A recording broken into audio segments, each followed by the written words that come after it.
वेदोखिलम धर्ममूलम स्मृतिशीलेच तद्विदाम आचारश्चैव साधूनाम आत्मनः तुष्टिरेव च. धर्माचे 4 आधार आमच्या शास्त्रकारांनी सांगितलेत.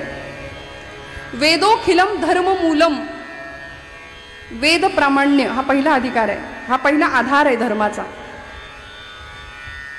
वेद, 4 वेद, 18 पुराणं, 16 उपनिषद, ही सगळी पुराणं आहेत आपल्याकडे आणि त्यांचाच आधार संतांनी घेतला. पाहिली पुराणे धांडोळीनी दरुशने असं तुकोबराय म्हणाले ना. आमचं वेद प्रामाण्य हा पहिला धर्माचा आधार आहे. वेद हे अपौरुषेय आहेत, त्यामुळे वेदांचंच सगळ्यांनी पुढे अनुकरण केलं. त्यानंतर स्मृती श्रुती ग्रंथ, यानंतर साधू संतांचा आचार, तिसरा आधार. पहिला आधार वेद प्रामाण्य, दुसरा स्मृती श्रुती ग्रंथ, तिसरा आधार आहे साधू संतांचा आचार आम्ही सांभाळायचा. संतांनी कसं सांगितलंय तसं ऐकायचं, वागायचं. आंधळेपणाने संत सांगतील तसं ऐकायचं, तसं वागायचं. आणि अजून सांगते, संत सांगतील तसंच वागायचं. म्हणजे संतांचं ऐकायचं आणि संतांचंच ऐकायचं, जसं यामध्ये फरक आहे ना. बाकी कुणाचं नाही ऐकलं तरी चालेल. आणि मग चौथा मुद्दा आहे, चौथा आधार आहे धर्माचा, तो आत्मनः तुष्टिरेव च. शेवटी सगळं जे काही चाललंय ते स्वतःच्या आत्म्याच्या तुष्टी करता, समाधाना करता, सगळं स्वतःच्या आनंदा करता चाललंय की नाही. पण तो आनंद तुम्हाला मला कधी मिळेल? तो आनंद संतांनी अनुभवला. किती उच्च पातळीवर जाऊन अनुभवला. गर्भाचे आवडी महाराजांनी अनुभव वर्णन केला. मातेचा डोहळा तेथीचा जिव्हाळा, तेथे बिंबे तेथीचा जिव्हाळा, तेथे बिंबे आनंदाचे डोई आनंद तरंग, आनंदाचे डोई आनंद तरंग.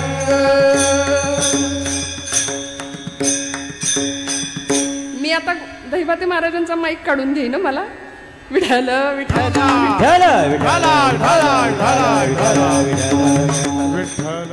तुकोबरायांचं म्हणणं आहे की काय सांगो बाही, काय सांगो बाही, काही काय सांगो झाले काहीची या बाही. अनुभव व्यक्त केला की अतिशय आनंदाचा, ज्याला परमानंद म्हणतात, ज्याला ब्रह्मानंद म्हणतात, असा आनंद आम्ही चाखला, आम्ही अनुभवला. संत त्या अवस्थेला पोहोचले. आत्मनः तुष्टिरेवच हा अनुभव संतांनी घेतला, स्वतःच्या आत्म्याला मिळणारं समाधान. म्हणून तर नको आत्मस्थिती, नको ब्रह्मभाव, मी भक्त तू देव ऐसे करी. मला कुठल्याही पदाला नाही पोहोचवलंच तरी चालेल, देवा तुझ्या माझ्यातलं नातं देव आणि भक्ताचंच राहू दे, असा द्वैत भाव मागितला. नलगे मुक्ती धन संपदा, संत संग दे सदा असं म्हणतात तुकोबराय. त्यामुळे मुक्तीही नको आम्हाला आणि काहीच नको म्हणाले, संतांच्या सहवासात ठेव, की जेणेकरून ज्या संतांनी आम्हाला अशी वाट दाखवली, मार्ग दावूनी गेले आधी, त्या मार्गावरून आम्ही वाटचाल केली, त्याचा परिणाम असा झाला, देवा तू भेटलास. म्हणून भगवंतांच्या आणि आपल्यामध्ये दुसरं कोणी येता कामा नये. एक तर सद्गुरू आणि दुसरं म्हणजे संत. विठ्ठल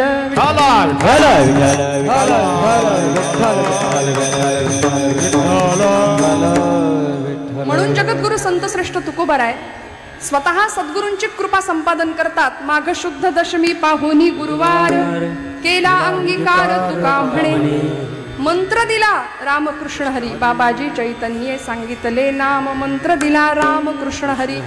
या मंत्राशी अनुसंधान ठेवलं, परमेश्वराशी तादात्म्य साधलं. त्याचा परिणाम असा झाला की देव पहावयासी गेलो तेथे देवची होती. आत्मनः तुष्टी रेवच हा चौथा धर्माचा आधार.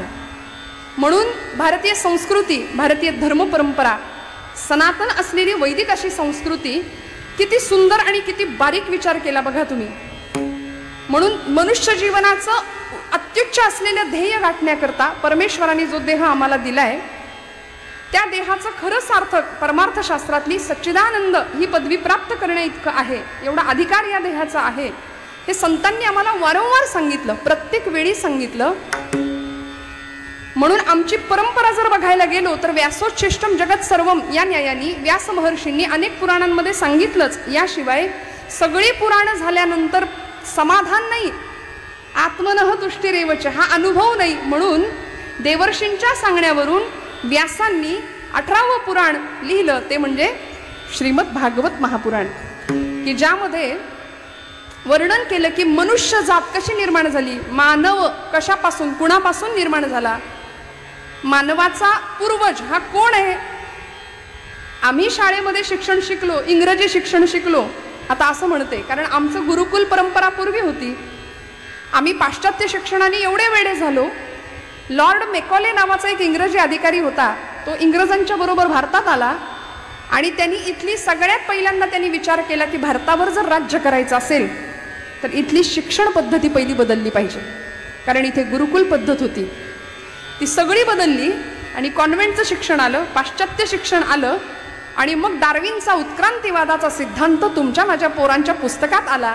आणि म्हणून आमच्या एखाद्या मुलाला आता विचारलं शाळकरी की बाबा मनुष्य कशापासून निर्माण झाला, तर ते सांगतात माकडापासून, नाही का. डार्विनचा उत्क्रांतीवादाचा सिद्धांत काय सांगतो, मनुष्याची निर्मिती किंवा मनुष्याचा पुढचा वंश हा आमचे पूर्वज कोण. आता कसे बोलाल आपण, अहो कसं शक्य आहे, ज्यांनी शोध लावला त्यांचे असतील माकडं पूर्वज, आपले नाही. मनु आणि शतरूपा हे आपले मूळ पुरुष आहेत बरं, भगवंतांनी निर्माण केलेला मनूपासून तयार झालेला मानव, म्हणून आम्ही सगळी मानवजात आहोत, मनुष्य प्राणी आहोत. या नरदेहीचे निज्ञाने सच्चिदानंद पदवी घेणे, एवढा अधिकार नारायणे कृपावलोकने दिधला. धन्य धन्य हा नरदेहो, येथील अपूर्वता पहा हो. जो जो की जे परमार्थ लाहो, तो तो पावे सिद्धी ते. पशुदेही नाही गती, ह्या दासबोधातले ओवे मी मुद्दाम सांगते बरं का आपल्याला. पशुदेही नाही गती, ऐसे सर्वत्र सांगती, या नरदेहीच प्राप्ती परलोकाची. 4 पायांच्या प्राण्यांसमोर कधी कीर्तनाचा कार्यक्रम झालाय असं आपण पाहिलंय नाही ना. त्यांना मुक्तीचा मार्ग नाहीये. 84 लक्ष योनी मात्रांमध्ये अखंड भटकंती सुरू होते आणि मग मानवदेह प्राप्त झाल्यानंतर इथे आमची ही येरझार थांबू शकते. नाही साधन केलं उत्तम परमार्थाचं तर पुन्हा एकदा पुनरपि जननम पुनरपि मरणम पुनरपि जननी जठरे शयनम, हे चक्र चालूच राहणार आहे. मग या चक्रातनं सुटका व्हावी, आमची ही येरझार संपून जावी, याकरता वास्तविक इथले नसलेले परंतु तुमच्या माझ्यासाठी इथे आले, येथे उपकारासाठी,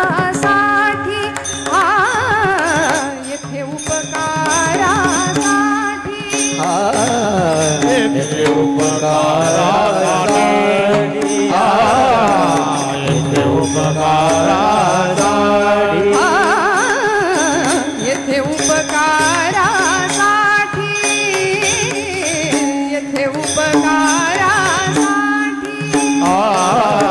येथे उपकारासाठी, येथे उपकारासाठी. आले राजा वैकुंठे, आले राजा वैकुंठे.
वैकुंठाचे वासी असलेले, वैकुंठ निवासी असलेले संत महात्मे तुमच्या माझ्याकरता आले आणि काय केलं? तुका म्हणे वत्स धेनवेच्या पोटी, तैसे मज येती सांभाळीत. सांभाळ केला दीनजनांचा, प्रपंचामध्ये भरकटलेल्या मनुष्य मात्राचा पूर्णपणे उद्धार व्हावा आणि सद्गती प्राप्त व्हावी, खऱ्या अर्थी जीवनाचा अर्थ कळावा, याकरता संतांनी धडपड केली, अखंड धडपड केली.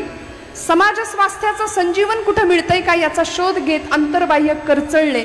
त्याकरता समाजानं दिलेली निंदा, अपमान, अवहेलना, छळ, दुःख हसत हसत सहन केलं. आणि तुका म्हणे तोची संत सोशी जगाचे आघात, सगळे आघात सहन केले. का हो बुडते हे जन न देखवे डोळा, येतो कळवळा म्हणून या. तुमचा माझा कळवळा आला, कारण सबंध मनुष्य जात विलक्षणपणे या सगळ्या येरझारीमध्ये फसली आहे. मग या सगळ्यातून जर त्यांची सुटका व्हायची असेल आणि खऱ्या अर्थी जीवनाचं गंतव्य मिळायचं असेल, उद्धार व्हायचा असेल, तर यांना सरळ मार्ग दाखवला पाहिजे. म्हणून आले ज्ञानोबा, आले नामदेव महाराज, आले संतश्रेष्ठ नाथबाबा, आले शांती ब्रह्म म्हणवले जाणारे संतश्रेष्ठ एकनाथ बाबा. असा अधिकार होता की भानुदासाचे कुळी महाविष्णूचा अवतार, नाथबाबा साक्षात महाविष्णूचा अवतार, इकडे ज्ञानोबाराय साक्षात महाविष्णू. एक एक शब्द असा होता ज्ञानेश्वरीतला, ती अक्षरे नवती देखा ब्रह्म साम्राज्य दीपिका, अर्जुनाला चितकळिका प्रगटली. असे एक एक अक्षर परतत्वाला स्पर्श करणारा आहे की नाही? आहे ना? हो म्हणा. ज्ञानेश्वरी वाचताय म्हणजे आपण वाचता ना. आता श्रावण महिना सुरू झालाय, ग्रंथ काही मंडळी हरिविजय, भक्तिविजय, पांडव प्रताप, ज्ञानेश्वरी गाथा केलं पाहिजे हो. का करायचं? ज्ञानराज माझी योग्यांची माऊली, ज्ञानराज माझी योग्यांची माऊली, ज्ञानराज माझी योग्यांची माऊली, ज्ञानराज माझी योग्यांची माऊली.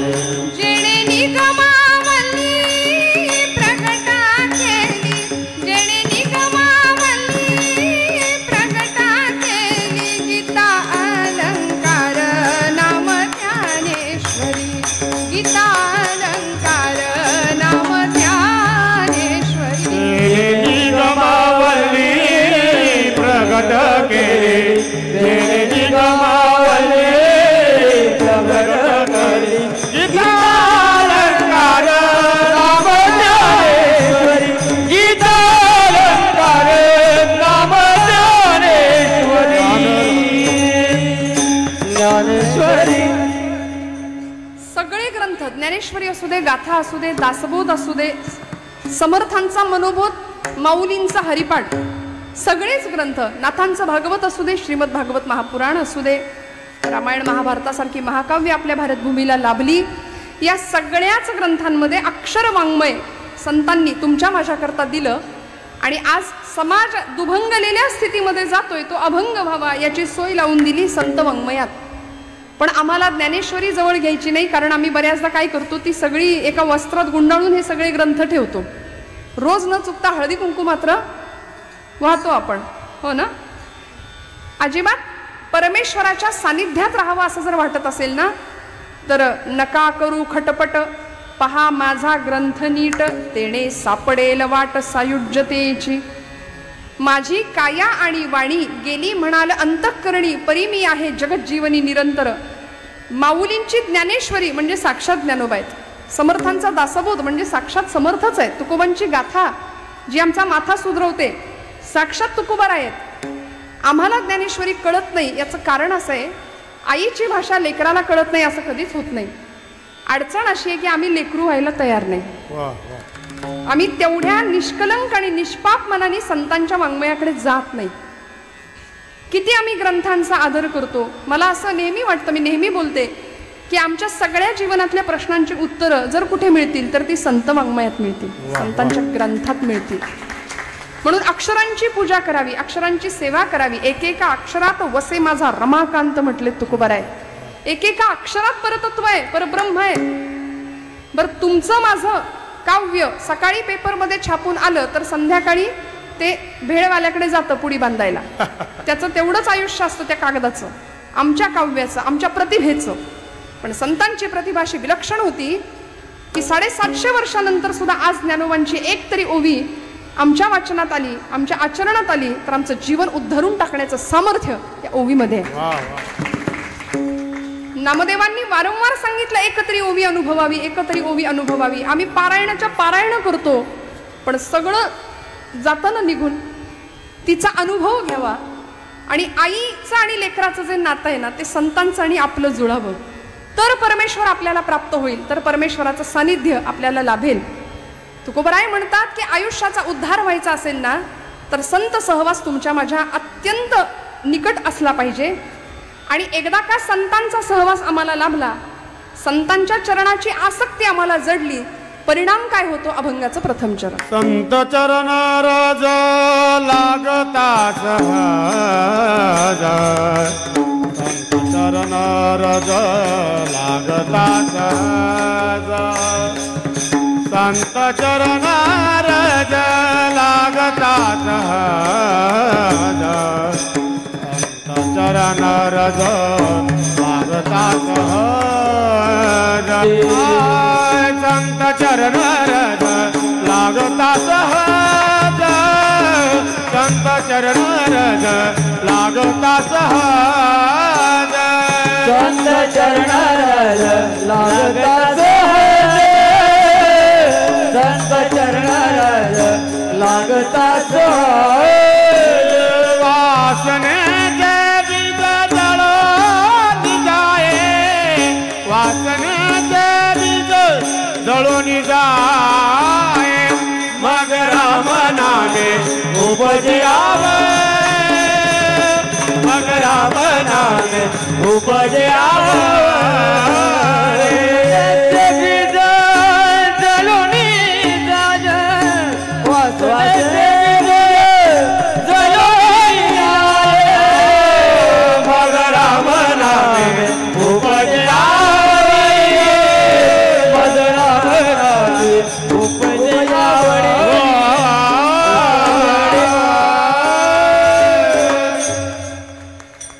वाजवा वाजवा, काटकसर करताय का?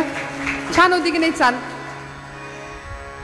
संत चरण रज लागता सहज, वासनेचे बीज जळोनी जाय. तुकोबरायांनी संतांच्या चरणाची रज या शब्दाचा अर्थ आहे धूळ, तसाच रज या शब्दाचा अर्थ आहे आसक्ती. संत चरणांची धूळ आणि संत चरणांची आसक्ती आम्हाला जर असेल लागली तर परिणाम काय होतो? वासनेचे बीज जळोनी जाय.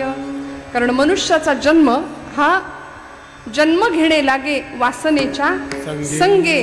यातूनच पुन्हा पुन्हा पुन्हा पुन्हा आम्ही जन्म घेतो ना, काहीतरी वासना शिल्लक राहते म्हणून जन्म घ्यावा लागतो आणि या चक्रात आम्ही फसतो. मग संतांच्या चरणाची धूळ जरी मस्तकाला लागली तरी तुकोबरायांचं म्हणणं आहे वासनेचं बीज समूळ नष्ट होतं, नष्ट नाही जळून जातं म्हणाले. आणि अग्नीची ही ताकद आहे की या जगातली कुठलीही गोष्ट अग्नी भक्ष करतो. अग्नी हा एकमेव असा भगवंत आहे की सगळं संपतं अग्नीमध्ये, हो ना. मग आमचं बीज सुद्धा, वासनेचं बीज सुद्धा जाळून टाकण्याचं सामर्थ्य अग्नी, या अग्नीमध्ये. कुठला अग्नी?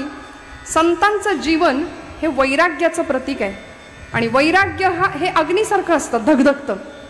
त्यामुळे संतांच्या सानिध्यात संतांच्या वैराग्याचा जरी आम्हाला तो चटका लागला ना तरी सुद्धा त्या चटक्याने आमच्या ठिकाणच्या समूळ वासना नष्ट होतात. एक निरोगी मनुष्य दिवसभरामध्ये जेवढ्या वेळा श्वासोश्वास करतो की नाही तेवढ्या वेळा त्याच्या प्रत्येक श्वासाबरोबर वासना निर्मिती होत असते. आपल्याकडे शास्त्रकार सांगतात सात्विक वासना आहेत, राजस वासना आहेत आणि तामस वासना आहेत. त्यामुळे या सगळ्या वासना नष्ट करण्याचं सामर्थ्य हे फक्त संतांच्या सहवासात आहे. मी म्हटलं तुकोबराय सांगतायत आपल्याला संत चरण रज लागता सहज. सहज जरी संतांची धूळ मस्तकाला लागली किंवा संतांच्या चरणाचा, इथे आ हा शब्द अनुस्यूत आहे बरं, संत चरण नाही, संत आचरण. संतांचं आचरण सुद्धा आम्हाला बघावं लागेल. संतांचं बोलणं, वागणं, आचरण, काय सेवन करतात? उत्तम सेवना शीतळ कंठासी उत्तम सेवना शीतळ कंठासी पुष्टिकांती तैसी दिसेवरी ऐसी यांचा संग देई नारायणा. काय आचरण आहे, काय व्यवहार आहे? उत्तम सेवन, शीतळ कंठासे, पुष्टकांती तैसी दिसेवरी. संत ओळखायचे कसे हो? समाजामध्ये आज अशी काही मंडळी आहेत की अगदी भगव्या कपड्यातच असली पाहिजेत असं नाही, काही सफारीमध्ये सुद्धा फिरणारी, सफारी घालणारी असतात. सहज गेल्यानंतर सुद्धा एखाद्याच्या अस्तित्वाचा, एखाद्याचा एक मराठीमध्ये बोलायचं तर ऑरा असतो बघा. प्रत्येकाच्या व्यक्तिमत्वाची एक आभा असते. एखाद्याच्या सहवासात गेल्यानंतर छान वाटतं, प्रसन्न वाटतं. काही माणसांच्या सहवासात गेल्यावर नको नकोसं होतं. हा विषय वेगळा आहे. सकाळी उठल्याबरोबर अशी काही मंडळी समोर आली की आपल्याला वाटतं आज दिवस खराब जाणार. आपला अनुभव आहे प्रत्येकाचा. पण काही एखाद्याचा चेहरा समोर दिसला तर असं वाटतं अरे आज दिन बन गया, आज जमणार, आज दिवस छान जाणार आपला. मला असं वाटतं सज्जनतेच्या कसोटीवर जर उतरायचं असेल ना तर आम्हाला संतांनी सुद्धा काही लक्षणं दिली आहेत. कसं ओळखायचं? ज्यांच्या चरणाशी जायचंय, ज्यांच्या चरणाची धूळ मस्तकाला लावायची, किंवा ज्यांच्या चरणाविषयी आसक्ती, रज या शब्दाचे मी दोन अर्थ सांगितले, एक रज धूळ आणि दुसरा शब्द आहे आसक्ती.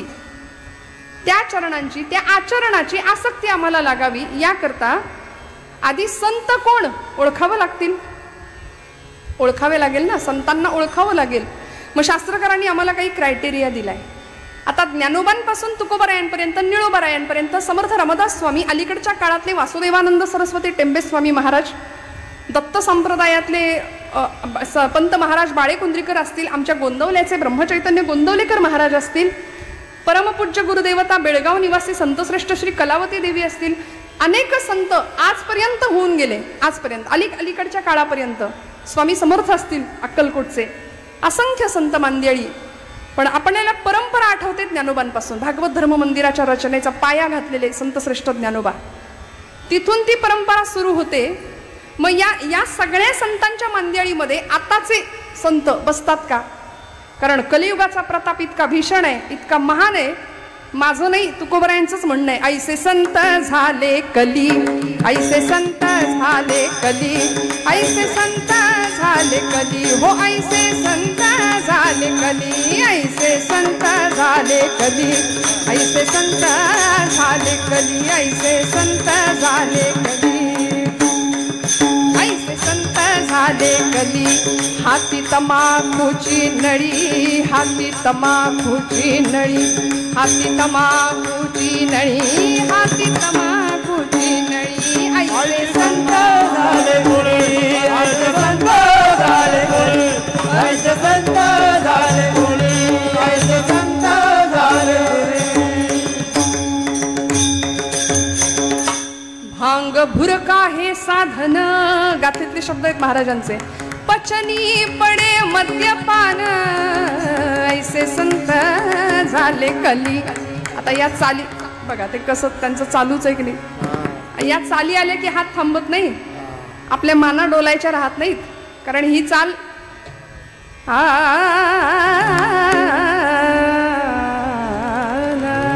ऐसे संत हो संत, ही चाल खरं तर कीर्तनातलीच आहे. ती त्यांनी चोरली. आपल्याला वाटतं आपण त्यांचं चोरतोय की काय, तसं नाहीये. ते मूळ त्या चाली सगळ्या आपल्याच आहेत. मग असे संत जर समाजामध्ये असतील तर ते ओळखायचे कसे? महाराज म्हणाले, संन्यासाचे सोंग संपादिता चांग, परिवैराग्याचे अंग आणिता नये. फक्त रुद्राक्षांच्या माळा, भस्माचे पट्टे ओढलेत, मस्त मोठा गोपीचंदनाचा टिळा लावलाय, एवढ्यानी संत ओळखता येईल का? त्यांच्या चरणाजवळ जावंसं तर वाटलं पाहिजे. महाराज म्हणतात, संत चरण रज लागता सहज. मी तर म्हणते संतांचा कृपा कटाक्ष, नुसती नजर जरी पडली ना तरी जीवन उद्धरून जातं, तरी जीवन उद्धरून जातं. अशी काही मंडळी असतात की फक्त कृपेचा एक कटाक्ष, एक नजरेचा कटाक्ष आम्हाला आशीर्वाद देऊन जातो. अशी बरीच मंडळी आहे. मग त्यांना ओळखायचं कसं? मनोबोधातली एक श्लोक आहे, नवे चेटकी चाळकू द्रव्य भोंदू, नवे निंदकू मत्सरू भक्तिमंदू नव्हे उन्मत्तू व्यसनी संगबाधू जगी ज्ञानिया तोची साधू अगाधू. शास्त्रकारांनी आम्हाला एक काही लक्षणं सांगितली संत ओळखायचे कसे. बघा, सहन केलं ते संत आहेत. मी म्हटलं ना, तुका म्हणे तोची संत सोशी जगाचे आघाद. माऊलींनी काय केलं? सहन केलं ना हो, खूप सहन केलं. जगाकडून होणारा सगळा अपमान, सगळा अवमान, सगळा अवहेलना, सगळी अवहेलना, सगळं सहन केलं. विश्वाचे आर्त माझ्या मनी प्रकाशले अवघेची झाले देह ब्रह्म. विश्वाचे आर्त माझ्या मनी प्रकाश. 16 वर्षाच्या लेकराच्या हृदयात सगळ्या जगाचं दुःख सामावून घेतलं ज्ञानोबांनी. जगाने फक्त अपमान केला. संन्याशाच्या पोरांनो, तुम्हाला जगण्याचा हक्क नाही, गोडाधोडाचं खाण्याचा तुमचा अधिकार नाही, तुमची पात्रता नाही. अरे जगता कशाला, मरून जा ना. या परिस्थितीपर्यंत, या अवस्थेपर्यंत छळलं, पण तरी सुद्धा हे सगळं दुःख सहन केलं. आणि मग पसायदानाच्या रूपाने जगाकडं, विश्वात्मक भगवंताकडं मागणं मागतात. सगळं सहन केलं. आणि त्या ज्ञानोबांच्या पावलावर पाऊल ठेवून चालणारे पुढचे सगळे संत. मग या सगळ्या संतांकडे जर आपण पाहिलं ना, तर जीवनचरित्र असं उजळून गेलेलं आहे की दीपस्तंभासारखं असं आयुष्य तयार झालं की दुसऱ्यांना मार्गदर्शन करणार आहे.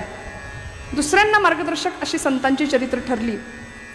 आपण माऊलींचं चरित्र जाणतो, तुकोबांचं चरित्र जाणतो. तुकोबांच्या चरित्रामध्ये ज्यांचा अभंग आहे, काय होतं मला सांगा ना. एक काळ असा होता, प्रचंड श्रीमंती होती महाराजांची, पण असं डोळ्यासमोर दारिद्र्य आलं. महाराज म्हणतात, बरे झाले देवा निघाले दिवाळे, बरी या दुष्काळे पीडा केली. जे आहे ते स्वीकारलं, तक्रार नाही केली. तक्रार तुम्ही आम्ही करतो. संत वृत्ती कशी ओळखायची हो? किती सुंदर मार्गदर्शन केलं बघा ना तुम्ही. आपण आपल्या जीवनाकडून खूप तक्रारी करतो. कीर्तनाकडून सुद्धा आपल्या खूप अपेक्षा असतात. कीर्तनकाराकडून सुद्धा खूप हसवलं की आपल्याला वाटतं कालचं कीर्तन छान होतं. भरपूर हसायला मिळालं की आपला समज असतो कीर्तन जमलं, छान होतं कीर्तन. कारण शास्त्र, वेदांत, तत्वज्ञान, धर्माविषयी काही बोलायला गेलं तर आपल्याला असं वाटतं याचा आणि आपला काही संबंधच नाही. लोकांना असं वाटतं हे असं म्हणणं म्हणजे सध्याच्या काळामध्ये ICU मध्ये असलेला पेशंट, माझा आणि डॉक्टरचा काही संबंध नाही असं म्हणण्यासारखं आहे. विठ्ठल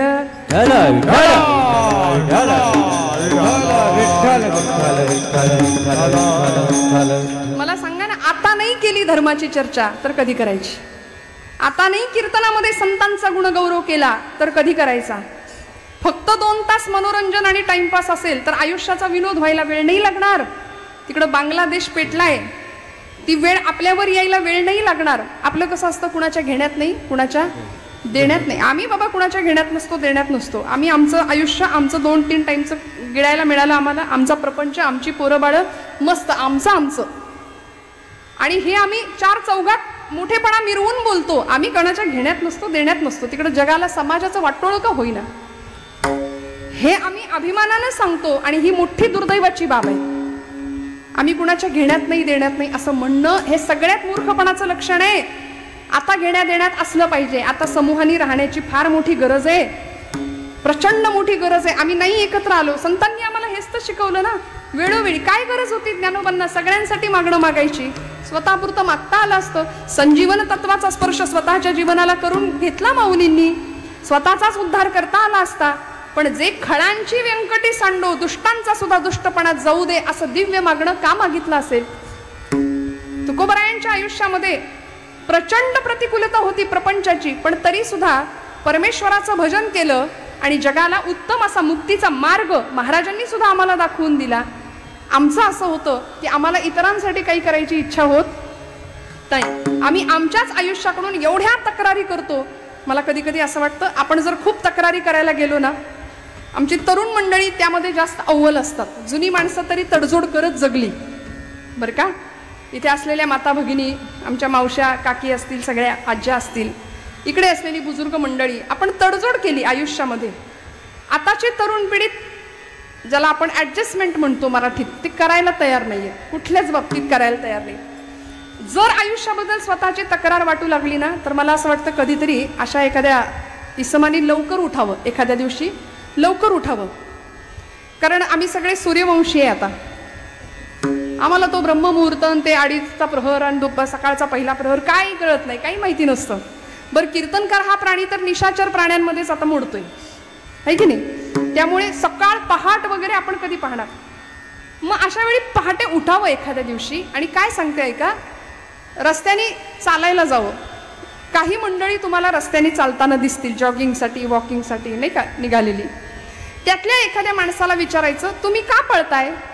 सगळं जगच पळतंय ना, खरं तर आम्ही सुद्धा पळतोच आहोत. पण आमच्या तक्रारी जर कमी व्हायच्या असतील ना, तर त्या एका माणसाला, पळणाऱ्या माणसाला विचारावं, तुम्ही का पळताय, तुम्ही जॉगिंग का करताय? तिकडून उत्तर मिळेल, पोट कमी करण्याकरता. बरोबर आहे ना? आपण करता ना व्यायाम? ती व्यक्ती म्हणेल पोट कमी करण्याकरता, सगळे फॅट्स वाढलेत म्हणाले, फॅट्स कमी करण्याकरता. मला असं वाटतं जगातली निम्म्यापेक्षा जास्त मंडळी पोट कमी करण्याकरता पळतायत आणि निम्म्यापेक्षा जास्त मंडळी तेच पोट कसं भरायचं या विवंचनेत पळतायत, या विवंचनेत धडपडतायत. जगातली निम्म्यापेक्षा जास्त मंडळी अति खाल्ल्यानं मरतायत आणि निम्म्यापेक्षा जास्त मंडळी खायलाच मिळत नाही म्हणून मरतायत कुपोषित होऊन. इतकी तफावत आहे, इतका भेद आहे. आणि आपण इतरांच्या विषयी बोलायला लागलो ना की असे अगदी चेवात असतो सोशल मीडियावरती वगैरे, पण स्वतःविषयी काही बोलायचं झालं की आपण मुख गिळून गप्प बसतो. आम्ही कुणाच्या घेण्यात नाही, आम्ही कुणाच्या देण्यात नाही. मला असं वाटतं तिथून थेट एखाद्या मंदिरात जावं. मंदिरामध्ये असं दृश्य दिसेल, असं चित्र दिसेल की त्या मंदिराच्या बाहेर काही भिकारी असे बसलेले असतील, हातामध्ये कटोरं घेऊन भीक मागत असतात. त्यांना पाहावं, थेट देवाकडे जावं. तिथेही एखादा श्रीमंतातला श्रीमंत व्यक्ती देवापुढं भीकच मागत असतो. आम्ही मागतोच ना, कायम पदरच पसरत असतो. तिथून थेट एखाद्या हॉस्पिटलमध्ये जायचं. त्या हॉस्पिटलच्या समोरच्या त्या जागेमध्ये, पॅसेजमध्ये काही मंडळी त्यामध्ये श्रीमंत असतात, गरीब असतात, त्यांचे नातेवाईक तिकडे ICU मध्ये असतात, वॉर्डमध्ये असतात, दुःखी असतात, सगळे विमनस्क आणि खिन्न चेहऱ्याने बसलेले असतात. एखाद्या अपंगाकडे बघायचं आणि मग आपल्याला कळेल की परमेश्वराने आपल्याला किती दिलंय. मग तक्रार नाही उरणार जीवनाची, अजिबात नाही तक्रार उरणार. जॉर्ज वॉशिंग्टन असं म्हणायचे, माझ्या लहानपणी प्रचंड गरिबी होती, अमेरिकेचे राष्ट्राध्यक्ष झाले ते, पण माझ्या गरिबीमुळे माझ्या पायात घालायला बूट नव्हते, माझ्या पायात घालायला बूट नव्हते म्हणून मी सतत तक्रार करायचो, वाईट वाटायचं मला.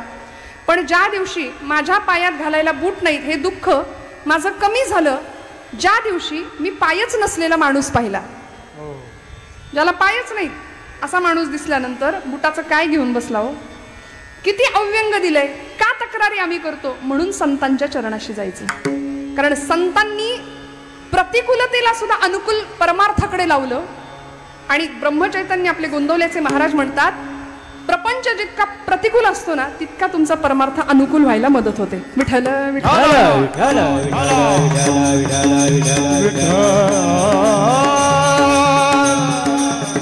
म्हणून प्रपंचातली प्रतिकूलता परमार्थाची अनुकूलता ठरत असते. कारण वेदना भगवंताकडे जास्त लवकर नेते, वेदना आम्हाला भगवंतापर्यंत नेते. म्हणून संतांच्या चरणाजवळ जायचं. आमच्या ठिकाणच्या वासना समूळ नष्ट होतात. इच्छा, आसक्ती, विकार हे सगळं नष्ट करण्याचं सामर्थ्य फक्त संतांच्या सहवासात आहे. मी सांगत होते संतांना ओळखायचं कसं. शास्त्रकार म्हणाले, गर्वन्नो द्वहते न निंदती परान्नो भाषते निष्ठुरम उक्तं केनचिदः प्रियञ्च सहते क्रोधञ्च नालम्बते श्रुत्वा काव्यमलक्षणं परकृतं संतिष्ठते मूकवत् दोषाच्छादयते स्वयं न कुरुते एतत् सतां लक्षणं विठ्ठल.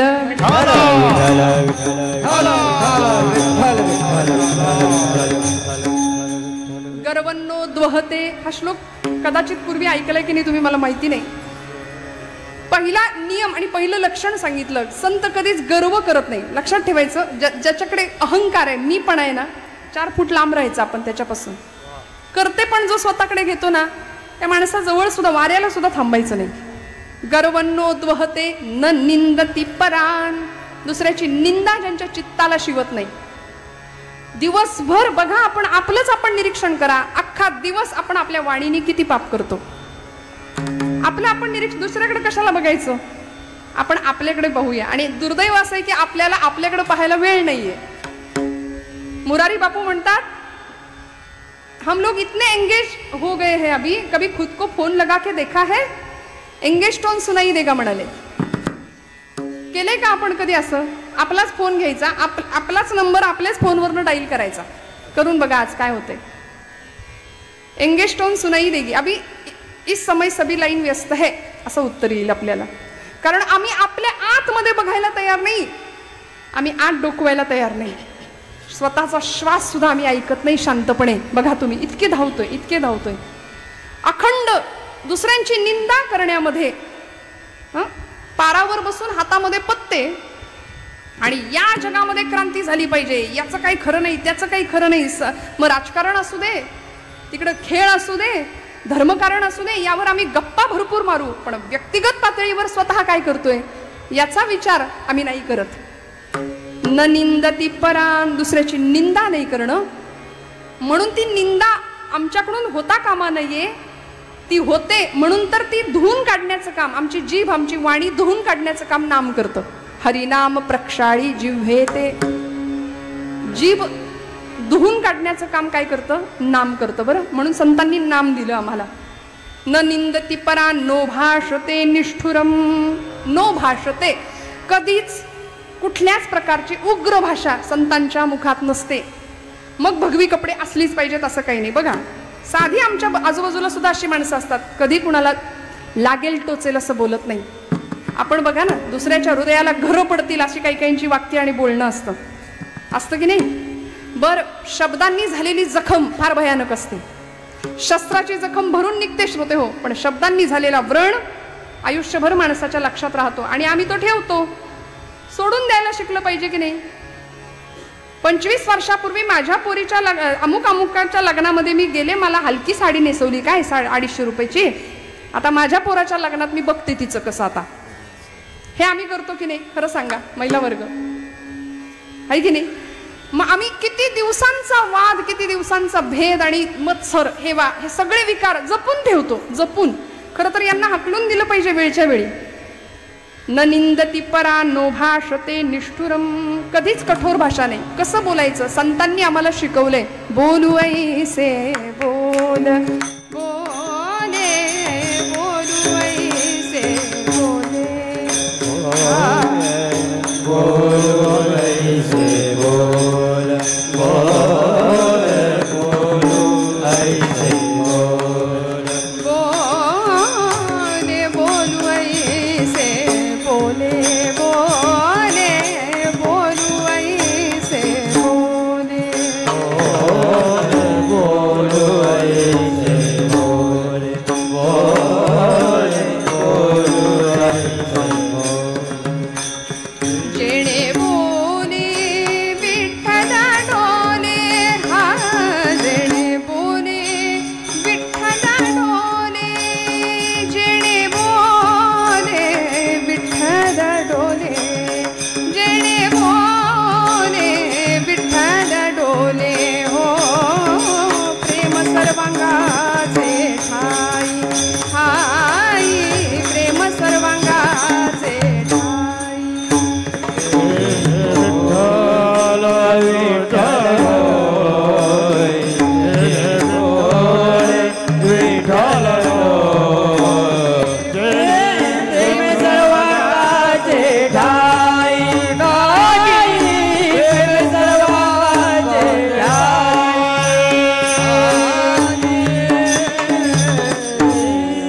कसं बोलायचं? आमच्या बोलण्यामुळे दुसऱ्याच्या हृदयातला विठ्ठल डोलला पाहिजे.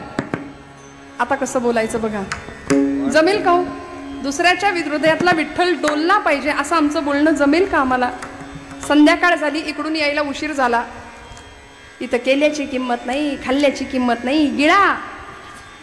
आता जेवा म्हणण्यामध्ये आणि गिळा म्हणण्यामध्ये फरक आहे की नाही? पण आम्ही काय उच्चारतो शब्द? आता आपलं आपण बघा, आहे की नाही? गिळा एकदाशी. इतकं गोड बोलावं. संतांनी आम्हाला सगळी आचारसंहिता दिली आहे. बोलू ऐसे बोले, जेणे बोले विठ्ठल डोले, नो भाषते निष्ठुरम. उक्तं केनचिदः प्रियंच सहते, क्रोधंच नालंबते. कुणी काहीही बोललं, अप्रिय बोललं, 4 शिव्या जरी घातल्या ना तरी संत प्रतिक्रिया देत नाहीत म्हणाले. क्रोधंचना लंबते, रागवायचं नाही. आता असं जरी संतांचं लक्षण असलं तरी एकेकाळी समर्थ रामदास स्वामी सांगतात उद्धटासी उद्धट.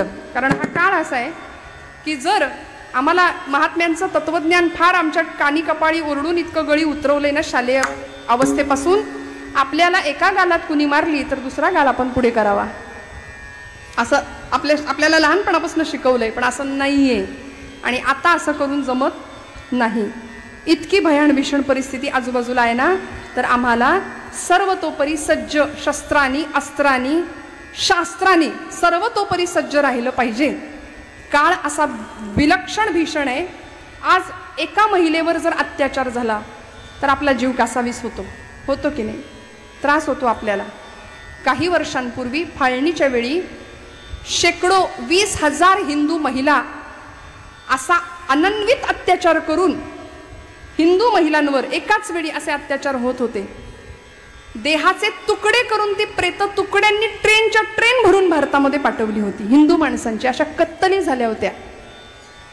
आणि आज इतक्या वर्षानंतर पुन्हा एकदा बांगलादेशमध्ये तीच परिस्थिती आपण पाहतोय. आज हिंदुस्थानामध्ये हिंदू धर्माची परिस्थिती जर काय असं पाहायला गेलं तर मला असं वाटतं 22 जानेवारीला राम सिंहासनावर प्रतिष्ठित झाले आपल्याकडे. काय घडलं, काय मोठा परिणाम झाला हो रामांच्या प्रतिष्ठापनेनंतर. सगळी माणसं सावध झाली की जी बेसावध आहोत आम्ही असं दाखवत होती, पण ती खऱ्या अर्थी सावध झाली. 500 वर्षांचा वनवास भगवंतांनी संपवून भगवंत सिंहासनावर प्रतिष्ठित झाले. पण 500 वर्षामध्ये जातीपातीत विभागलेला हिंदू समाज एकत्र यायला तयार नाहीये अजूनही. 30 कोटी मुसलमान एकत्र आले. मात्र इतकी भयान भीषण परिस्थिती झाली आहे. आजूबाजूला आपण आपल्या पुढच्या भवितव्याचा विचार करूया. पुढचा काळ 2047 साल सगळा हिंदुस्थान हिरवा बनवण्याची जर ती त्यांची तयारी चालू असेल तर आपण सनातनी वैदिक धर्माचे आहोत. आपण जातीपातीत का वाटायचं, का विभागायचं याचा विचार बारकाईने करूया. आज जर आपण शांततेमध्ये विचार न करता धर्माचं शिक्षण घरातल्या मुलांना आपण नाही देऊ शकलो तर आमच्यासारखे नतदृष्ट आणि दुर्दैवी आम्ही आहोत. कारण आमच्या भविष्यकालीन पिढ्यांचा प्रचंड भविष्य आम्ही धोक्यात घालतोय. रक्ताचे पाट वाहतील श्रोते हो, इतकी भयानक परिस्थिती होईल. रात्री कधी गळे चिरून नेतील ही मंडळी आम्हाला कळणार नाही. इतकी भयान भीषण परिस्थिती निर्माण होण्याची शक्यता असताना आपण जर निवांत राहिलो, कोणाच्या घेण्यात नाही देण्यात नाही, याकरता हे उत्सव, हे सोहळे झाले पाहिजेत. वारंवार नामघोष झाला पाहिजे. हिंदू धर्माचा आचार विचार सांभाळला गेला पाहिजे. तरच आम्ही भक्त म्हणून घेण्यास सिद्ध होऊ. आता अशी परिस्थिती आहे. तुकोबरायांनी आम्हाला सांगितलं, विंचू देव्हाऱ्याशी आला, देवपूजा नावडे त्याला, तेथे पैजाराचे काम, अधमाशी तो अधम. शिवपिंडीवरती जर विंचू बसलाय तर तिथे त्याला दुधाचा अभिषेक नाही करायचा, तिथे पैजाराचंच काम आहे. तुकोबरायांसारख्या संतांनी आम्हाला जर हे वारंवार समजावून कानी कपाडी ओरडून सांगितलं असेल तर आता संतांचं आचरण करण्याची आमची गरज आहे. नको त्यांच्या मागे न लागता संत काय सांगतं, संत वाङ्मय काय सांगतं त्यानुसार आचरण असावं. उक्तं केनचिद प्रियंच सहते क्रोधंच नालंबते, श्रुत्वा काव्यमलक्षणं परकृतं संतिष्ठते, मुकवत दोषांछादयते स्वयं न कुरुते एतत्सतां लक्षणं. संतांची लक्षणं आम्हाला सांगितली. मग आता एवढं सगळं जर संत आम्हाला देतायत, काय करतात संत? आमची जीवनाकडे बघण्याची दृष्टी बदलून टाकतात. संत सृष्टीत नाही बदल करत. मी उदाहरणांनी पटवून देते आपल्याला. संत सृष्टीत बदल नाही करत, आहे ती परिस्थिती नाही बदलू शकत. संत जीवनाकडे बघण्याचा दृष्टिकोन आम्हाला देतात. कबीरांकडं एक गृहस्थ गेला बरं का. आपण जागे आहेत ना सगळे? नक्की. विठ्ठल विठ्ठल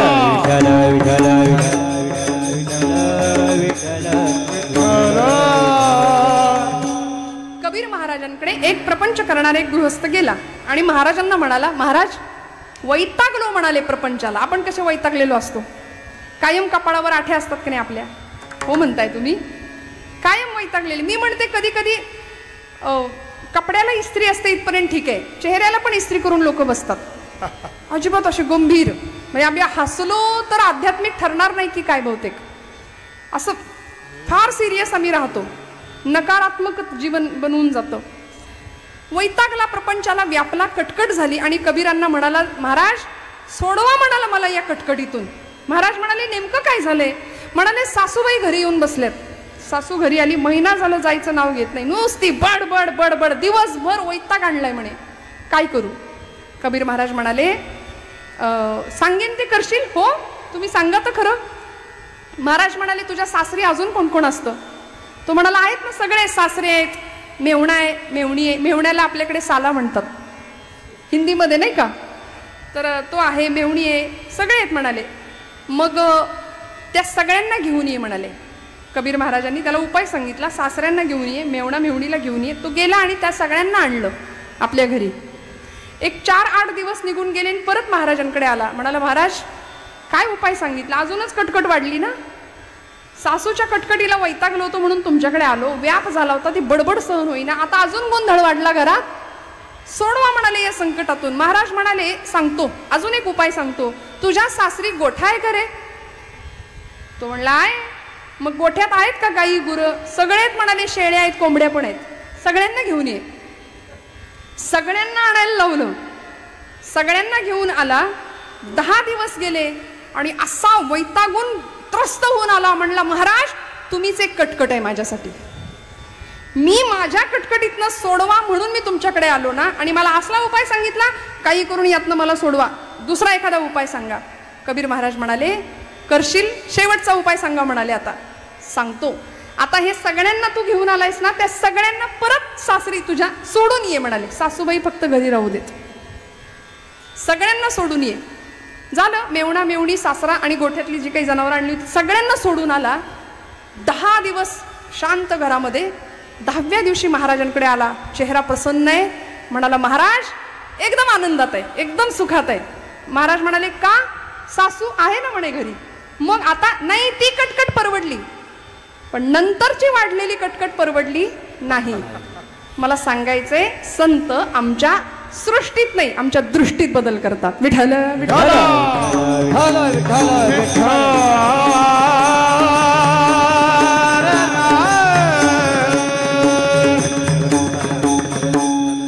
मग आता परिणाम काय होणार आहे? वासना संपून जाणार आहे ना, इच्छा संपून जाणार आहे, जीवनातला नकार संपून जाणार आहे. आशा आणि तृष्णा या 2 गोष्टी अशा आहेत, अहंता आणि ममता या 2 गोष्टी अशा आहेत की जीवन सुखाने जगू देत नाहीत. मी माझं मी माझं मी माझं, प्रचंड हव्यास, अनेक गोष्टींचा हव्यास, हे हवं ते हवं ते हवं ते हवं.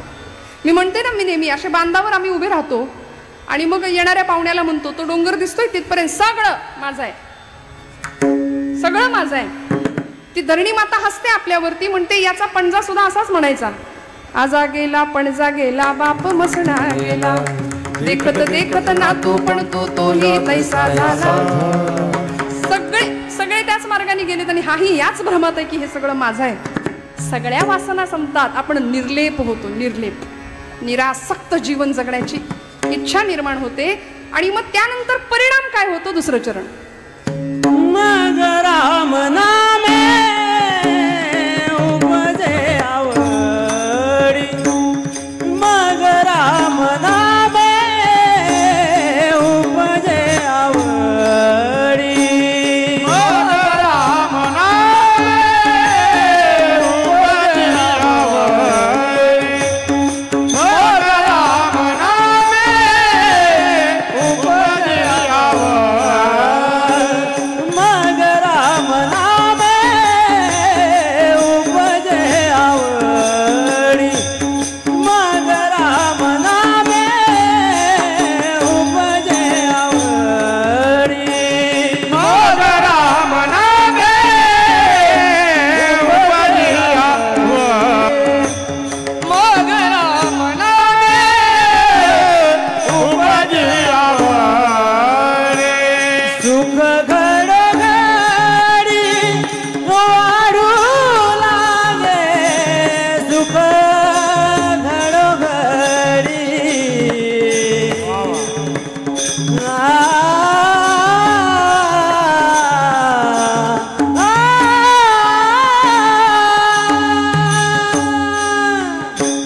सुख घडघडी वाढू लागे, मग राम नामे उपजे आवडी, मग राम नामे उपजे आवडी.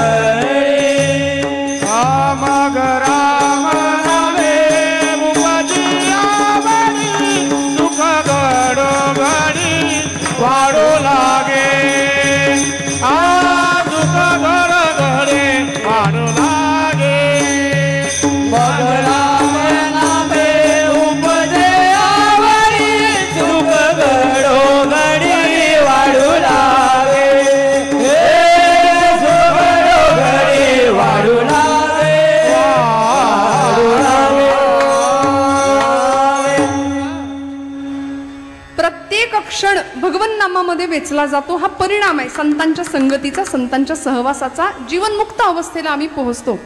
सत्संगत्वे निस्संगत्वम, निस्संगत्वे निर्मोहित्वम, निर्मोहित्वे निश्चलत्वम, निश्चलत्वे जीवनमुक्ती. काय अवस्था प्राप्त होते हो?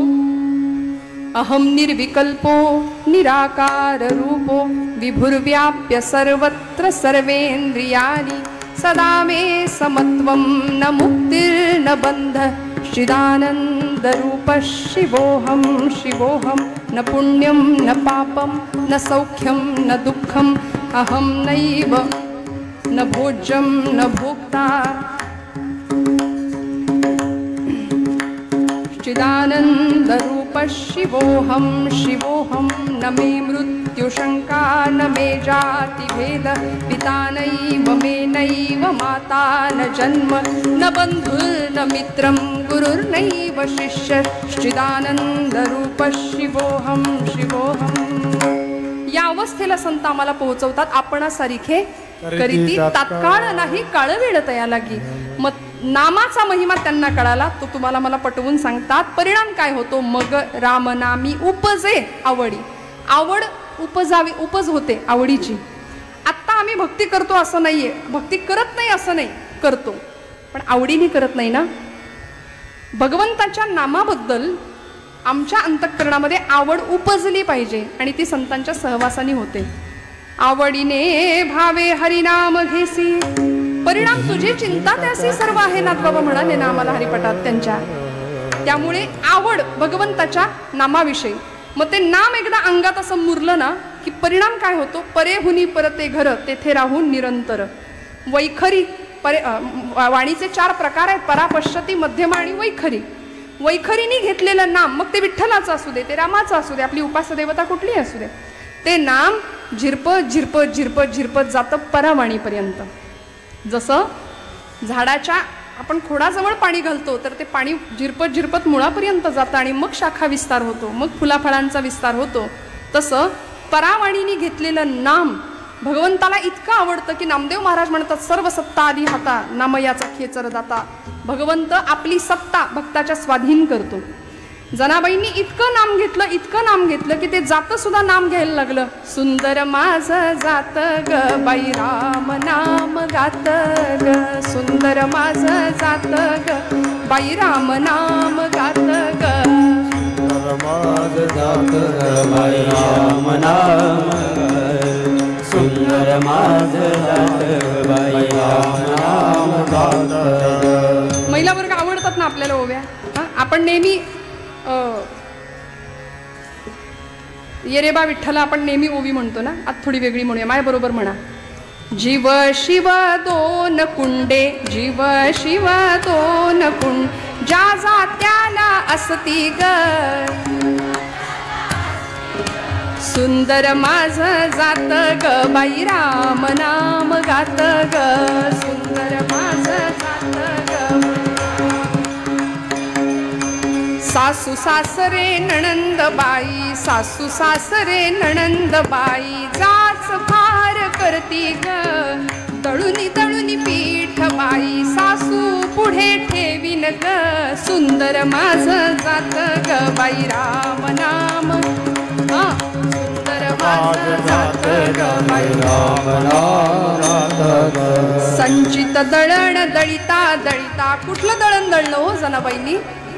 संचित दळण दळिता दळिता, श्रमले दोन्ही हात ग, 84चे फेरे फिरता स्थिर झालं येथ ग, सुंदर माझं जात ग बाई राम नाम गात ग, सुंदर माझं जात ग बाई राम नाम गात ग, सुंदर माझं जात ग बाई राम नाम गात ग, सुंदर माझं जात ग बाई राम नाम गात ग. जनी म्हणे जनार्दना, जनी म्हणे जनार्दना, सोसेना हा जाच रे, धाव पाव गरुड ध्वजा लावी मला हात रे, सुंदर माझं जात ग राम नाम गात ग, सुंदर माझं जात ग बाई राम नाम गात ग गात ग.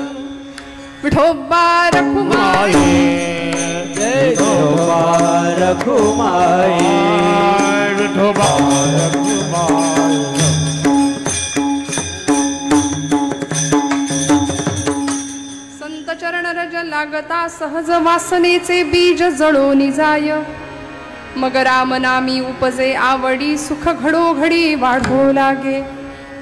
भगवंताच्या नामाची आवड वाढायला सुरुवात होते. परिणाम असा होतो आम्ही आत्ता काय करतो आवडीनीच करतो असं काही नाही बरं का. सगळं करतो पण त्यामध्ये आवड नेमकी नसते भगवंताच्या नामामध्ये. मी असं म्हणते कधी कधी की जर आवडीने आपण सगळे उत्सव केले असते ना. आता गणपती येणार आहेत काही दिवसात मंडळांचे. मंडळामध्ये स्पर्धा असतात. गणपती मंडळाचे बसले की त्या मंडपाच्या पडद्याच्या मागे पत्त्यांचे डाव रंगले नसते कधीच जर आवडीने केलं असतं तर.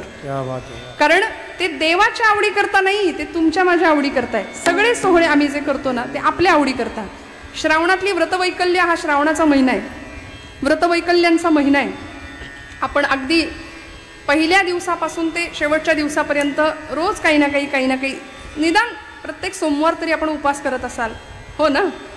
पण आपल्याकडे उपास म्हटलं की संध्याकाळी साबुदाणा भिजत घालणे, दुसऱ्या दिवशी सगळी तयारी करणे, भगर करणे, शेंगदाण्याची आमटी करणे, खजूर आणणे, बदाम काजू आणणे, वेफर्स चिप्स तळणे, त्याच्यानंतर हे सगळं एवढं ताट असं गच्च भरून घ्यायचं आणि सगळं रेटणे मजबूत. याला आपण उपास असं म्हणतो बरोबर ना. याला आपण उपास म्हणतो. आणि भगर हा प्रकार असा आहे. भगरच म्हणताना आपण वरीचा भात काही ठिकाणी आहे की नाही वरीच्या तांदळाचा भात म्हणतो आपण. त्या भगरीला शेंगदाण्याची आमटी किती होता ती खपते. किती आपण जातंय ते आपल्याला कळत नाही गणित. आणि एकदम कॉन्क्रीट असं जाम होऊन जातं दिवसभर. आणि तरी सुद्धा आमचा चेहरा असा असतो उपास आहे. जणू काही गिळलंच नाही दिवसभर. याला आम्ही उपास म्हणतो. पण उपवास असा खरा शब्द. उप म्हणजे जवळ, वास म्हणजे वस्ती करणं, भगवंतांच्या सतत सानिध्यात चिंतनात राहणं. मग राम नामी उपजे आवडी सुख घडोघडी वाढो लागे. आमच्या सगळ्यांना सुखाला कारण असणारं भगवंताचं नाम जे संतांकडून आम्हाला प्राप्त होऊ शकतं. त्यामुळे असं अध्यात्म आपल्या सोयीचं जे आपण करतो ना ती फार गंमत वाटते कधी कधी मला. काही आपल्या श्रावण महिना सुरू आहे. शिवस्तुती आपण म्हणत असाल. पहिला शिवस्तुतीतला श्लोक आहे कैलास राणा जो सगळ्यांच्या पाठ आहे. शिवचंद्र मौळी फणींद्र माथा भ्रुकुटी आपण म्हणतो मुकुटी नाही भ्रुकुटी झळाळी कारुण्य सिंधो भव दुःख हारी तुझ वीण शंभो बरोबर. या स्तुतीतला सगळ्यात शेवटचा एक श्लोक आहे.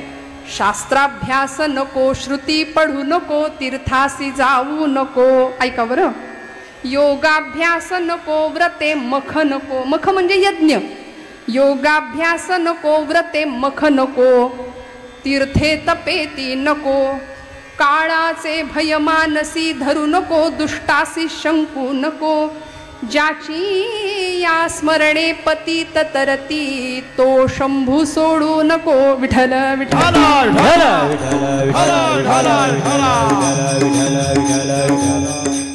श्लोक इतका सुंदर आहे. बऱ्याच जुन्या मंडळींच्या पाठांतरात असतो. हा श्लोक मी एका कीर्तनात म्हटले आणि एक गृहस्थ मला येऊन भेटले.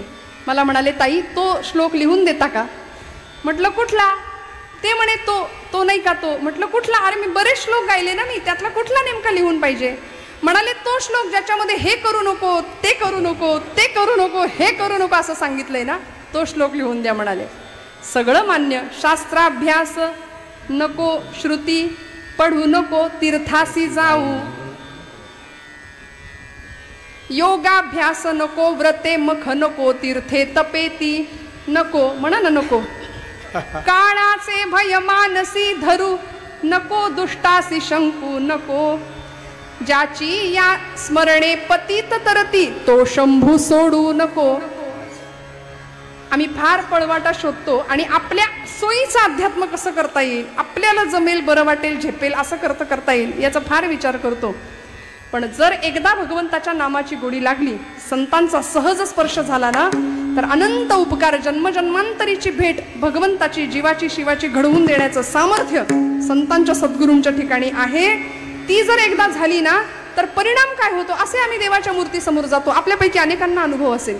आपण पंढरपूरला जेव्हा जेव्हा जाता तेव्हा जेव्हा भगवंतांचं ते सावळ परब्रह्म डोळ्यांनी पाहता कृष्ण मूर्ती होय गे कळो आली सोय गे कृष्णमूर्ती होय गे कळो आली सोय गे प्राणाचाही प्राणू पाहता प्राणाचाही प्राणू पाहता सुख सांगू काय गे तुळशी हार गळा गे कस्तुरीचा टिळा गे तुळशी माळ गळा गे कस्तुरीचा टिळा गे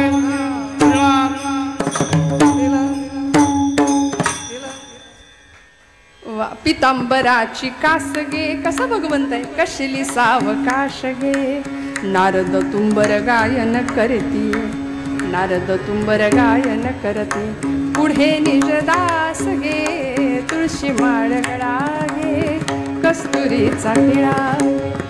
इतकं साजरं गोजरं भगवंतांचं रूप पाहिल्यानंतर जो निष्ठावंत भक्त आहे ना जो जातीवंत भक्त आहे ना त्याच्या डोळ्यातनं अश्रुधारा येतात.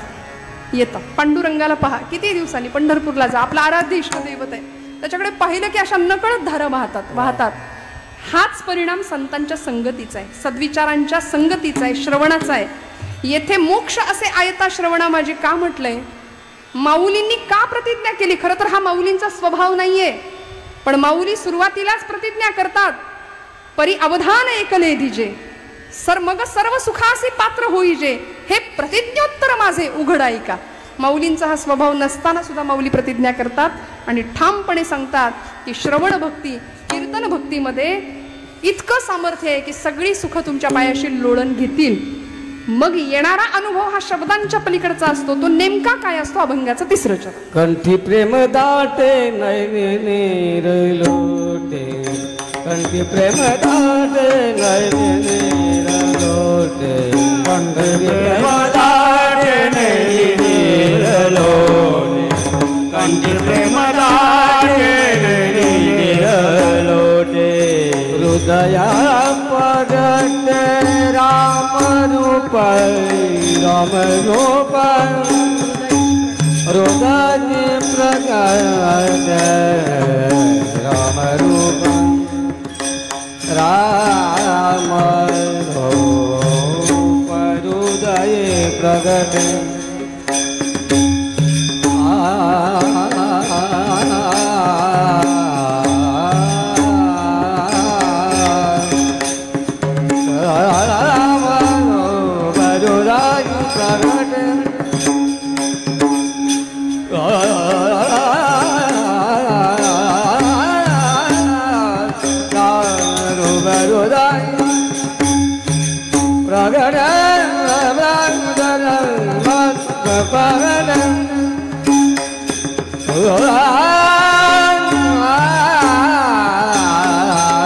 हृदय प्रगट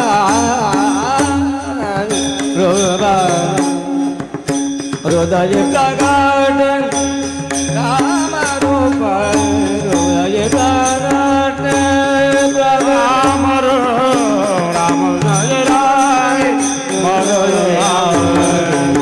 मग राम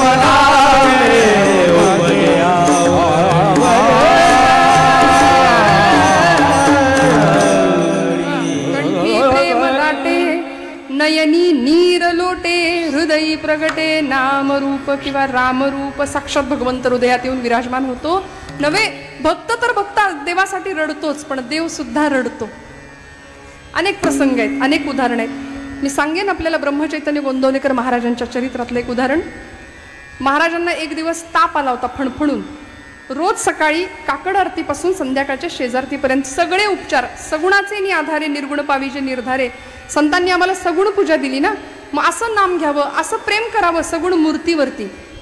इतके सुंदर उपचार करत होते आणि एक दिवस ताप आल्यामुळे ब्रह्मचैतन्य सातारचे गोंदवलेकर महाराज असे पांघरून घेऊन पडून राहिले. उठवलं नाही त्या दिवशी. फणफणून तापानी भरलेलं शरीर. त्यांचे निकटवर्तीय होते. चरित्रामध्ये त्यांचं नाव आहे भाऊसाहेब केतकर. म्हणाले महाराज काळजी करू नका आजची काकड आरतीपर्यंत सगळं मी करतो. म्हणाले रामाला स्नान मी घालतो. थोरला राम आणि धाकटा राम अशा गोंदवल्यात दोन प्रकारतून मंदिर आहेत रामांची. ते थोरल्या रामाची पूजा करत होते आणि छान स्नान घातलं भगवंतांना. आरती झाली काकड आरती केली आणि आता दुपारच्या भोजन प्रसादासाठी नैवेद्य समर्पण करण्याकरता भाऊसाहेब केतकर आले. रामासमोर मंडल केलं, ताट ठेवलं, पाणी फिरवून म्हणाले, प्रभू करा सुरुवात आता, स्वीकारा नैवेद्यम समर्पयामी. पाहिलं रामांच्या डोळ्यातनं असं पाणी येत होतं. बरं का, हे चरित्रात आहे, मी माझ्या पदरचं नाही सांगत. मूर्तीतून पाणी येत होतं. त्यांना असं वाटलं मी आज स्नान घातलंय, तसा मी वेंधळाच आहे, माझ्याकडून काहीतरी आपण नाही का करत. आपण कशी करतो पूजा सांगा बरं, कशी करतो?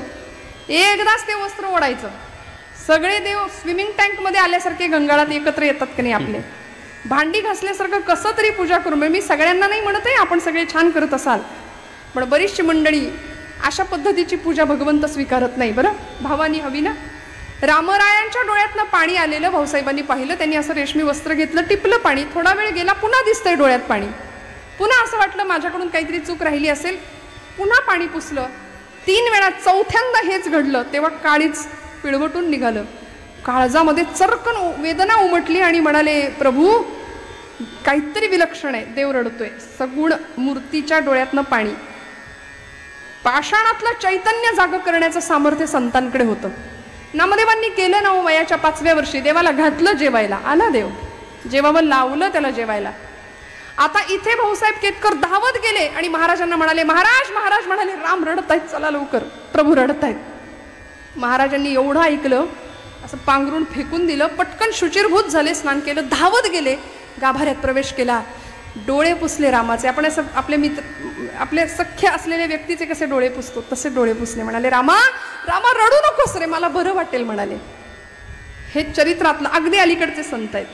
माझ्या ज्ञानोबांसाठी पांडुरंग किती रडला असेल, माझ्या तुकोबांकरता पांडुरंग परमात्मा किती रडला असेल. ज्या भक्तांनी भगवंताला समर्पण करून टाकलं होतं त्या भक्तांची अवस्था होती, कंठी प्रेम दाटे, नयनी नीर लोटे, हृदयी प्रगटे नाम रूप. हृदयामध्ये भगवंत स्वतः विराजमान झाला. बरं, हे झालं संतांच्या बाबतीमध्ये. आज या महाराष्ट्र भूमीला असा एक षटकर्ता राजा लाभला की ज्याला एक नाही 2 सद्गुरू मिळाले, 2 संतांचा सहवास मिळाला. आम्ही वाद घालतो, ज्यांना वाद घालायचे त्यांनी घालत बसा आयुष्यभर, पण असे 2 सत्पुरुष छत्रपतींच्या सानिध्यात आले, छत्रपतींना सहवास मिळाला की ज्यांनी खऱ्या अर्थी एकांनी भक्तीचं आणि एकांनी शक्तीचं दान दिलं छत्रपतींना. क्षात्र तेजाची उपासना केली छत्रपतींनी. म्हणूनच सामर्थ्य आहे चळवळीचे, जो जो करील तयाचे, परंतु तेथे भगवंताचे अधिष्ठान पाहिजे. म्हणून तर स्वराज्याची शपथ 150 मावळ्यांच्या साक्षीने धारोष्ण रक्ताचा अभिषेक शिवशंभू महादेवाच्या पिंडीवर होतो. 150 मावळ्यांच्या साक्षीने बोटातनं रक्त वाहत शंभू महादेवाच्या पिंडीवरती हे राज्य व्हावे ही तो श्रींची इच्छा, ही शपथ घेतली जाते. आणि छत्रपती शिवप्रभू सांगतात, हे शंभू महादेवा, तुझं आयुष्य स्मशानेश्वा क्रीडा असं आहे. तू विषप्राशन केलंस ना, आता आम्हाला सुद्धा विषप्राशन करण्याची ताकद दे. आणि हे आमचं आणि आमच्या मावळ्यांचं पहिलं आणि शेवटचा रक्ताचा अभिषेक तुझ्यावर. आता इथून पुढं शत्रूचं रक्त तुझ्यावर सांडू. विठ्ठल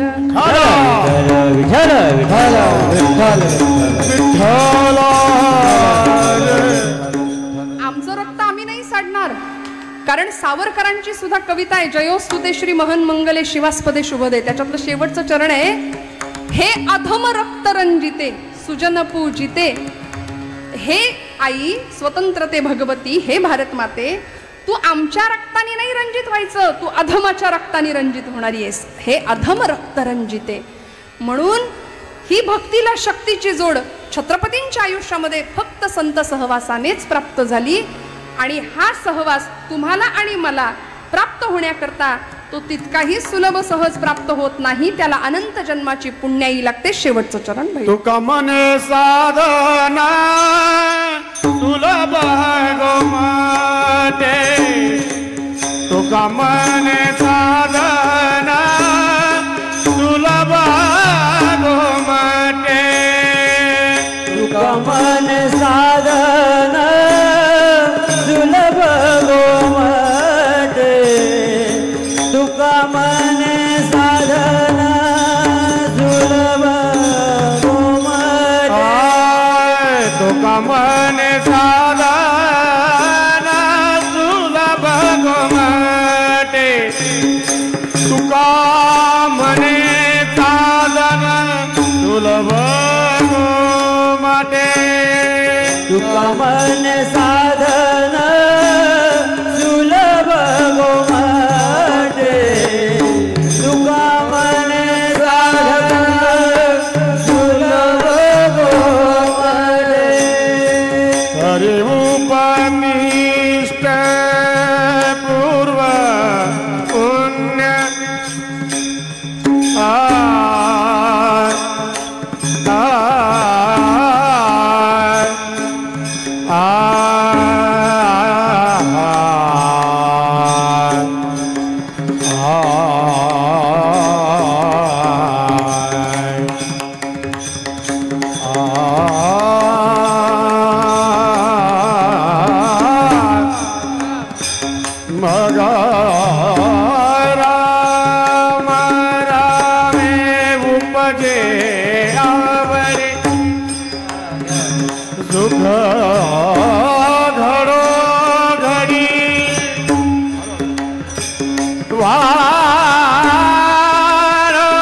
सुख घडो घडी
साधना सुलभ गोमटे परी उपातिष्ठे पूर्व पुण्ये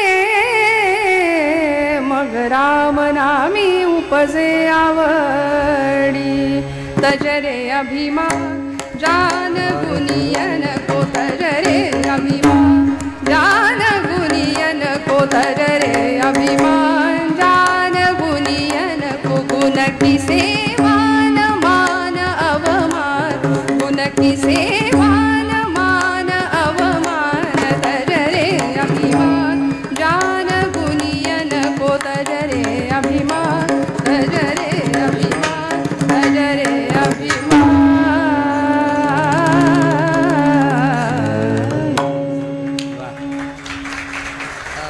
तुका म्हणे सुलभ साधन गोमटे परी उपतिष्ठे पूर्व पुण्ये संतांचा सहवास संतांचा संग संतांचं सहज दर्शन जया दर्शने स्पर्शने पुण्य जोडे सज्जन माणसाचा सहवास लाभणं हे भाग्यात असावं लागतं।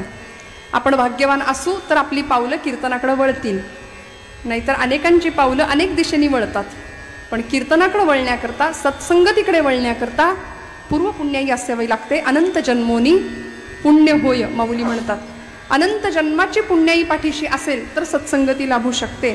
अशी पुण्याई तुम्हाला मला लाभावी ही तुकोबरायांची अपेक्षा आहे म्हणून मोठ्या आर्जवानी महाराज म्हणतात संतांच्या संगतीत जाऊया कारण ही संगती काय करणार आहे सुख घडोघडी वाढू लागे। अहो प्रपंचातलं सुख हे हळूहळू वाढेल टप्प्याटप्प्याने वाढेल गणिती पद्धतीने वाढेल पण खरं सांगू परमार्थातलं सुख हे बहुमितीय पद्धतीने वाढतं। इतका आनंद मिळतो, सर्व सुखाचे आगर बापर रखुमा देवीवर. काय सुख घेऊन बसला प्रपंचातलं, असं सुख तिकडे चंद्रभागेच्या तीरावर उभं होतं, संतांच्यासाठी आहे तिष्ठत.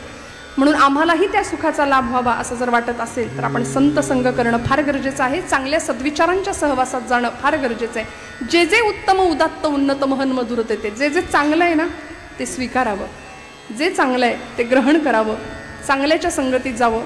महिला वर्ग आपण जर 4-4 जणी दुपारच्या अशा बसलो तर आपल्याकडे बघून सगळे म्हणतात सगळ्या वडघरचं वर्तमानपत्र यांच्याकडे मिळतं. सगळ्यांचं लागतं आपल्याला चघळायला, चरवण करायला, नाही की. मग अशी आपण निंदेविषयी ऐकलं, कशाला गुणाचं बोलत बसायचं. आता असं छान दिवस सुरू आहे, श्रावण महिना, पवित्र व्रतवैकल्यांचा महिना आहे. म्हणायचं आपण काय एखादी ओवी, किती काय ओव्या वाचल्या तू आज, किती जप झाला तुझा आज, अशी कधीतरी आपण चर्चा करूया. हां, कधीच कुणाच्या निंदेचं कारण आपण नाही ठरायचं. जितकं चांगलं आहे तितकं चांगलं, सद्विचारांचा संग आपल्याला करता येईल तेवढा करूया. आज वडघरमध्ये या सप्ताहाच्या द्वितीय दिवशीची कीर्तन सेवा आपल्या सगळ्यांच्या आशीर्वादाने भगवंतांच्या चरणी सुपूर्द करते. बोलत असताना काही वेडवाकडं गेलं असेल तर मोठ्या अंतःकरणाने क्षमा करा. आपल्या सगळ्यांचे आशीर्वाद मागते, सर्व गुणीजन ज्येष्ठ श्रेष्ठांचे आशीर्वाद मागते. सगळ्यांच्या चरणी कृतज्ञतापूर्वक वंदन करते. आयोजकांना मनापासून अत्यंत कृतज्ञतापूर्वक धन्यवाद देते आणि सेवेला विराम देते. ज्ञानेश्वरा